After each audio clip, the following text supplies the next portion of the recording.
நான் நிறைய பேர் பார்த்துருக்கேன். ஜென்ரலாக ஒரு ஸ்டேட்மெண்ட் சொல்லுவாங்க, ஒரு பிஸ்னஸை 2 டைம் பில்ட் பண்ணுவாங்க.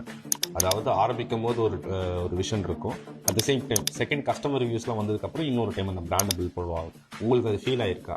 ஆயிருக்கு. இப்போ எனக்கு வந்துட்டு ஸ்டார்ட் பண்ணும்போது என்னோட பிராண்ட் வந்து இப்போ எப்படின்னா, நம்ம ஒரு திங்கிங்கில் வந்து ஸ்டார்ட் பண்ணுவோம். நம்ம ஒரு சார்ட் போட்டு நம்ம இப்படிலாம் பண்ண போகிறோம் அப்படின்ற மாதிரி, இப்படிலாம் கஸ்டமர் இருப்பாங்க, நம்ம ஒரு பிளான் பண்ணிட்டு ஸ்டார்ட் பண்ணுவோம்.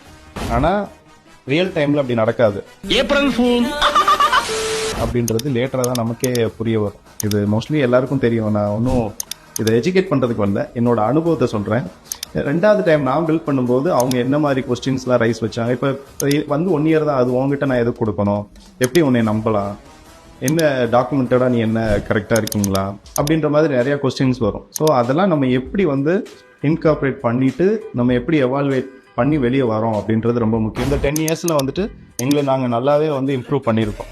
ஸோ எங்களுக்கு வந்து கஸ்டமர் கம்ப்ளைண்ட்டுன்னு ஒன்று வந்துருச்சு அப்படின்னா அந்த கம்ப்ளைண்ட்டை வந்து நாங்கள் ரொம்ப சீரியஸாக எடுப்போம். இப்போ யாருக்குமே வந்து கம்ப்ளைண்ட் வராதான்னு கேட்டால் கம்ப்ளைண்ட் வரும். ஒரு பெஸ்ட் கண்ட்ரோல் பண்ணும்போது ஒரு பூச்சி வந்துருச்சுன்னு சொன்னால் உடனே கால் பண்ண தான் செய்வாங்க. நாங்கள் அதை எவ்வளோ சீக்கிரம் வந்து அதாவது அட்டன் பண்ணுறோம், எப்படி சார்ட் அவுட் பண்ணி கொடுக்குறோம் அப்படின்றது ரொம்ப முக்கியம். அதனால ரொம்பவுமே நம்ம வந்துட்டு அதை ப்ராப்பராக எடுத்து வந்துடும்.